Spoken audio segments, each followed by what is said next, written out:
The Backroom Podcast is brought to you by my friends at Shelby Auto Service in my hometown of Alabaster. 3 words I can think of for this group: established, reputable, and dependable. When it comes to auto service centers, none's better than Shelby Auto Service. And listen, the whole team, the entire team is ASE certified mechanics. Whether it's routine or a complicated service, they can handle it. ShelbyAutoservice.com to get more details. ShelbyAutoservice.com. What's up, everybody? Welcome to the back room. We are currently filming on my phone right here, right there, because Scott is not here. He's currently watching some softball with his daughter, so good luck to the Blue Devils of Moody. So we decided to come sit in the boss's office and annoy him and do another back room. So here we are. There's a TV behind us. By the way, we currently have in stock, this call is from a federal prison shirts. So we still have a couple left. Make sure to go get those as they are running out. This one is definitely going to be my size. So I don't think it's going to. Okay, that's fine. I mean, if it doesn't fit me, you can buy this one. It may still be available. Try it on. But I don't want to try it on.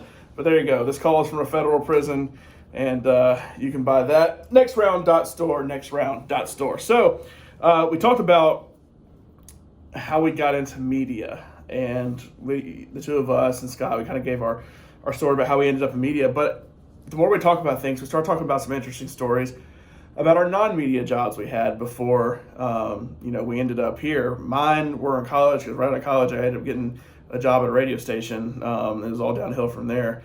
But what jobs did you have before you even really got into this field? Well, my first paying job was at a car wash called Rain Tunnel in Vestavia. I worked there for about almost a year. I think my wage was $5.50, and I used that to eat and stuff like that. That was my weekend money when I was in 9th and 10th grade, when I just turned 16.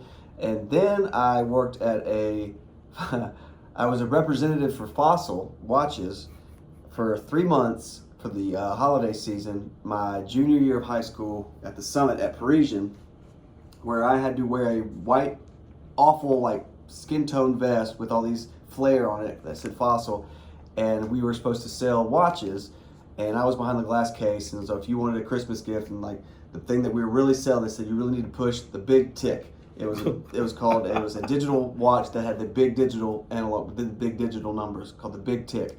And at the time, I did not wear watches. So I am a terrible salesman, and the hours were awful. The hours were like 8 to 6 or something like that, and we had like a 30-minute break, and you had to stand up the whole time. But I could not check you out. I could not have any exchange of money. I couldn't do anything. I couldn't give you a price check on anything. But people would come to me because they would see that the watch place is open. Hey, can you check me out? Here's this bra. And I'd say, I can't. I'm not allowed to. I can't. It is weird. It seems like you're like, here, I'm going to set you up with this. Yeah. Now I'm going to pass you off here. Yeah, and then just handle it. Yeah, and I would say, like, I'm not an employee at Parisian. I'm an employee of Fossil. I can't check you out. Oh, well, the line is so long. Can you please just check this one item? And I was like, literally, I don't have a cash register. I don't have access to anything. And people would come to me, and like a girl would say, like, I'm looking for my fiance a watch for Christmas. What do you suggest? And every time I'd say, I don't wear a watch. I don't know.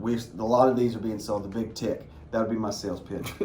And then when they pick out a watch, I literally have to walk across the whole place and find somebody like, hey, this lady just bought a watch. Here it is. And they check them out. So that was my 3 month, and it was awful. But I got paid. It was like $9 an hour. It was awesome at the time. And then I was a Carmike Cinemas employee for a year, maybe 2 years. I was also working as a runner for a law firm during the day, and then I'd have a 6 p.m., 6 to 11 shift at Carmike. And that was an interesting time. I talked about it briefly, but there was one guy, an older gentleman who was of Hispanic descent, and his name was Alberto. And he was a nice guy, did not speak a lot of English, and he would work the day shift with me. The day shift, there would probably be 10 people come to the movies, like 10:30, 11 o'clock a.m. on a Tuesday. So our business manager would come in, and me and Alberto would be there just sitting there, and he'd say, you guys need to go outside and sweep up all the cigarette butts. And so me and Alberto would go out there in we had black jeans, a tuxedo shirt, and a red vest with our name tag on it. And we would go out there in the heat, blazing heat, with little brooms and sweep up the cigarette butts, which were a ton at the time. Alberto would be, he'd pick one up and he would light it and take that last drag. He would do that to about 30 cigarettes that day. I mean, this is like, he was probably a 50-year-old man at the time, and super nice guy, but it was fairly sad. And so one day, a woman came to me and said that, as a Friday night, saying that the girls' bathroom has a disaster in it. Somebody did something to the walls.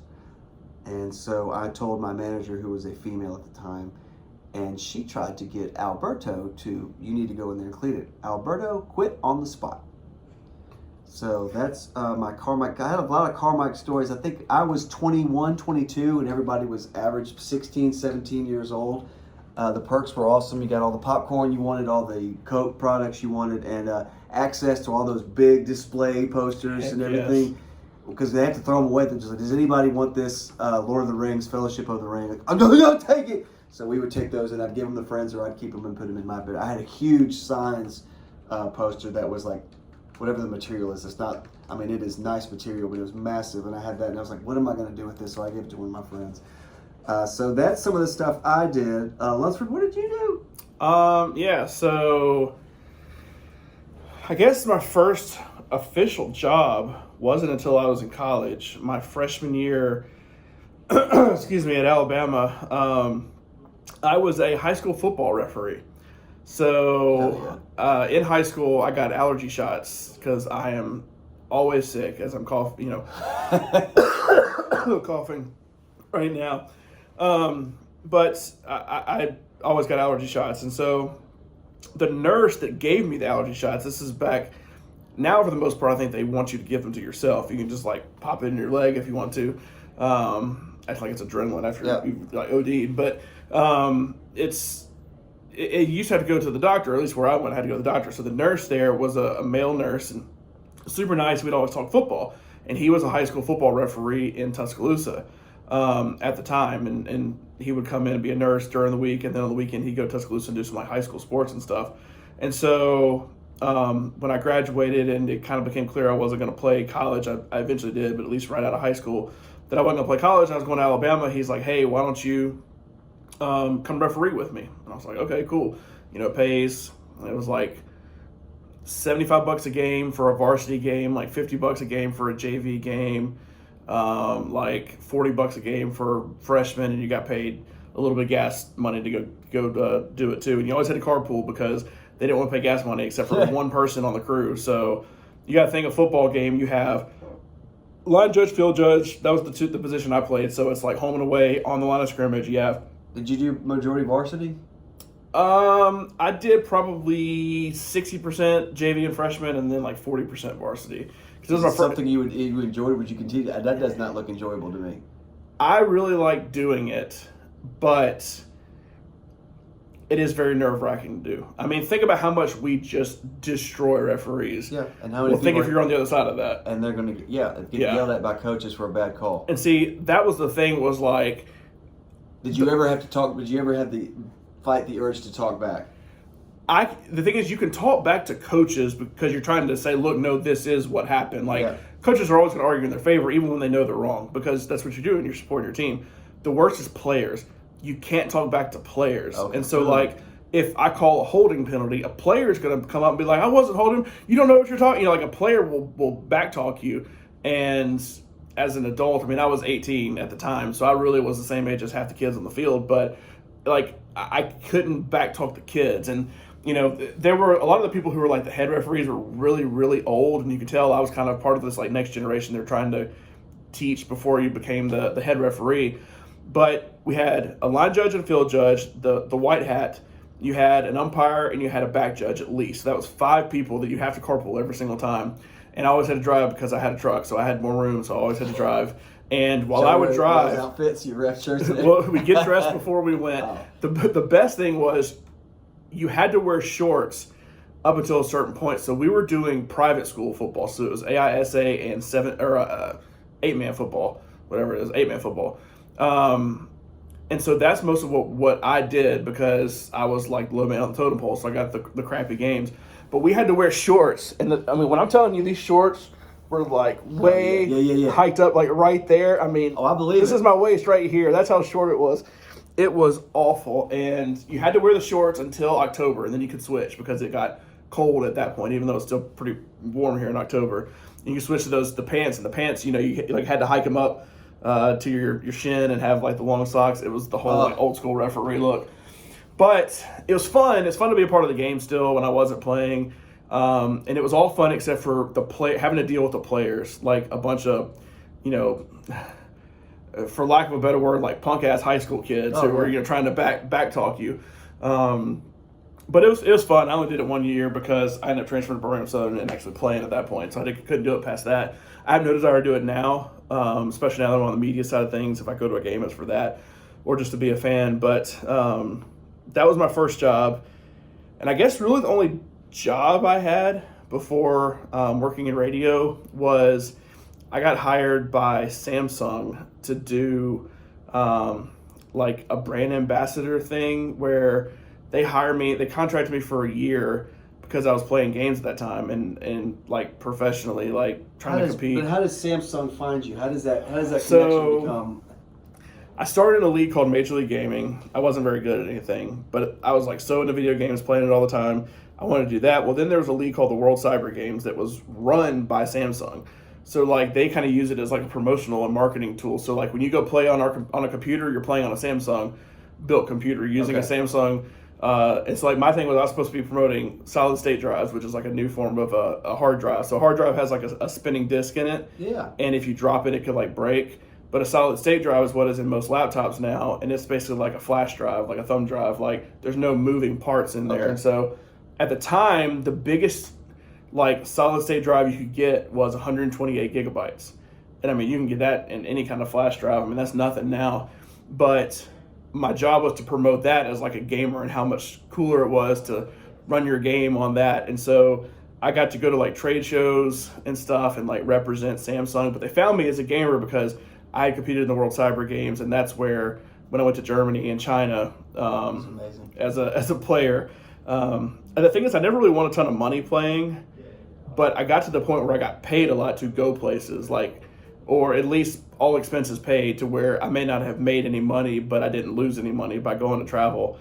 So that was cool. I mean, I guess that's kind of sort of a job too, I guess, because I was in school still, but making good enough money from that I could like support myself and pay for some stuff. And got to go to Germany, got to travel the country a bunch of times, got to go to Germany, South Korea, England, and Is this China. all within 1 year? That was all within 2 years. So I started in like 06, and then I didn't really get good and get anything, I guess, until 08. I went to Germany, and then 09 I went to China. I could do a whole back room about me getting stuck in China. I'm sure I've told that story somewhere over the years. I'd be scared to death. I'd be scared shitless of China.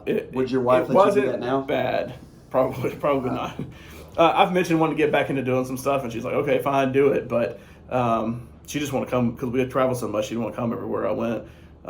Not let me have the fun traveling and all. But then because Samsung ran the World Cyber Games, it was basically they created it as a marketing tool. Like I said, use all their equipment, and they promote like it's all running so well because it's on Samsung stuff. Yeah. You know, like a TV would be a Samsung TV. That's an LG, but you know, it would like all the TVs would be Samsung stuff. So they hired me as I think because I had just switched. I had interned with the Roundtable, and so I'd kind of got into I want to be in media, and so I'd kind of made that known to the people who ran the league from the American side of things, because obviously Samsung is a Korean company. They had kind of seen that, and they're like, well, maybe he can talk good, maybe he can. You know, be a presence that will work, as opposed to a lot of people are like, shy and weird. Okay. I mean, how many athletes do we see that, you know, you can tell they're not media personalities. So, I guess that's why they chose me to do it. I don't know if it was my good looks or anything, but, yeah. But anyway, it was fun. I got to travel around. I got to go to like CES in Las Vegas, E3 in LA, all that kind of stuff. Got to go to New York a bunch because that's where they were based here, in the country. So, got to do that for like a year, and then I graduated and started working in radio, and now we're in media, and now here we are. And now we're doing the back room. It's been That's like a cute guy back it's been there. like back roomception the whole time. I'm wearing the exact same thing I wore last Friday. He's got a shiny bald head. If you notice, I like to wear tie-dye hoodies and an Alabama hat. That's Cover- all right. I wear the same thing. cover I wear my- this hoodie every other day. Beautiful locks here. By the way, it's hot outside and it's May and we're both wearing hoodies. So Correct. just to let you know. Hoodies are like my safe space. I don't know. Yeah. I don't know about I you, feel like but you're being hugged. yeah, it's my safe space, and it's freezing in the office half the time. So everyone's like, "Why are you wearing a hoodie?" Because it's cold at work. Yeah. So I mean, Leave me alone. Well, how many times do you see Lance wearing a hoodie? He's always wearing a hoodie on Yeah, set. but his are like Dolce and Gabbana. It's not this whatever this is. crap tie dye that I have on, and weird black that you have on. That you got at Piggly Wiggly. Yeah, Whatever. but if it doesn't have the fancy symbol right there, it doesn't count. But Right. there's Scott Forrester right there. He is he's gone. He'll be back next week. Maybe we'll see how softball does this weekend, but he'll be back. We'll do it in the back room, and maybe we'll have a professional set instead of us just talking into a phone that's propped up in my water bottle right now. Thanks to Coke and Dasani, by the way, for that. So I hate driving. Is that it? Are we done? Let's do. Tell them, guys, like and subscribe. Give us that thumbs, as Dunaway said. Give us the thumbs. And to like and subscribe and tune in for more. I don't know what episode this is. This is like 7 or 8. 8, I think. This is episode 8. Tune in for more of the Return of Forrester. I can talk about the Black Jacket tour I went on and how. Heck yes. Did we not talked about that? No, we have. Well, Dunaway said we were going to do a whole not gonna podcast happen. on this, so we'll talk about that next time. I'll talk about, because I'm not a guy that travels ever, so that's interesting to be on a bus for 30 straight days. So we can talk about that, and we can talk about the softball tournament with Forrester and everything that goes on behind the scenes with the show. I took over the wheel, so we're in Britain right now, so we're in the UK. We are going to come back next week, so like and subscribe, enjoy this, and have a fantastic weekend. Or if you watch this on a Tuesday, have a fantastic Wednesday. I love you so much. And from John Lunceford and from not Scott Forrester and Rockstar, thank you very much.